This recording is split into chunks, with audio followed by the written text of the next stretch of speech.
Hello again, everyone. This is a bit of an extension of my last video about blackouts. Uh, Rather than putting it in there, I decided I'll just do another one because I'm finding myself rambling on a little bit too much, and I would like to do a little bit more short messages.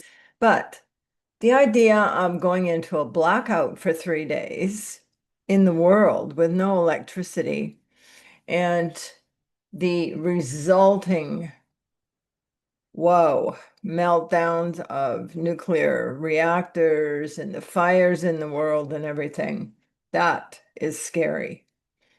But what occurs to me is if this actually happens, it would be really good if we knew how to still our minds, meditate, or even just be here now.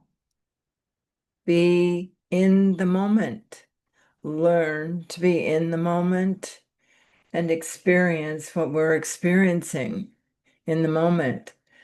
And the idea of mindfulness has it's been around for a while, but it had an idea of resurgence lately in the term of mindfulness.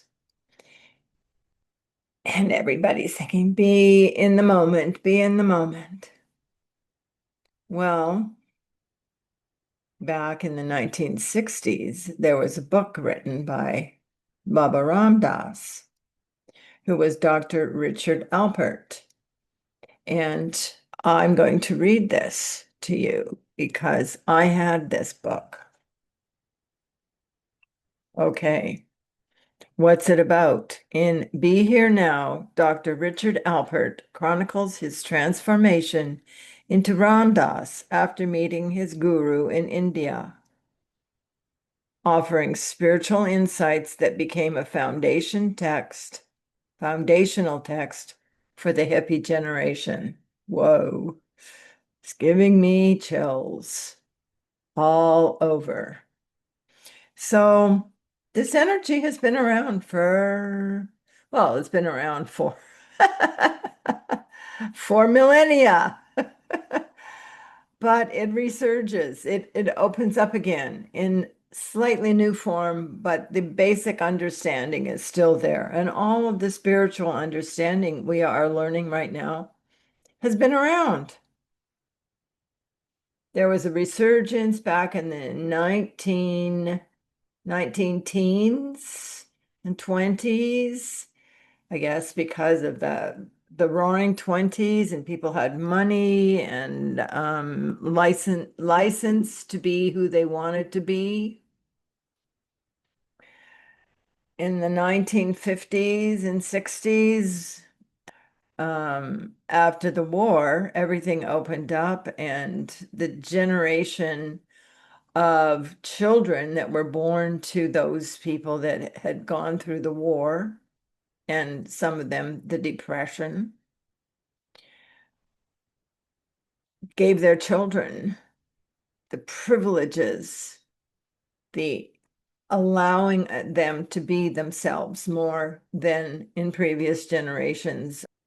So the baby boom generation, according to Edgar Cayce and other psychics, but I think this was a video that I saw of Edgar Cayce, and these are all taken from his readings, but who knows how much they've been altered.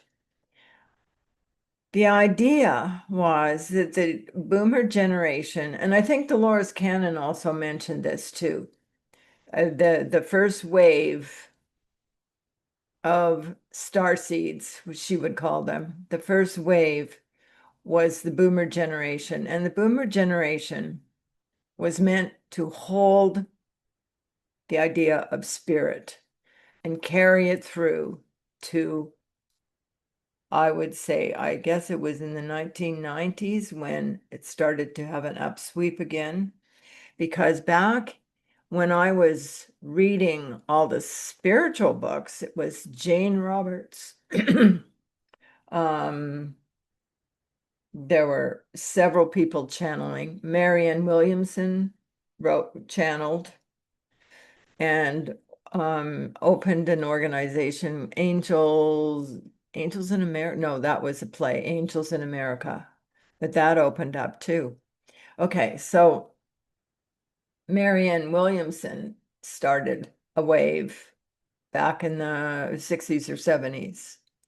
So this has gone in waves, this spiritual development and the spiritual awakening.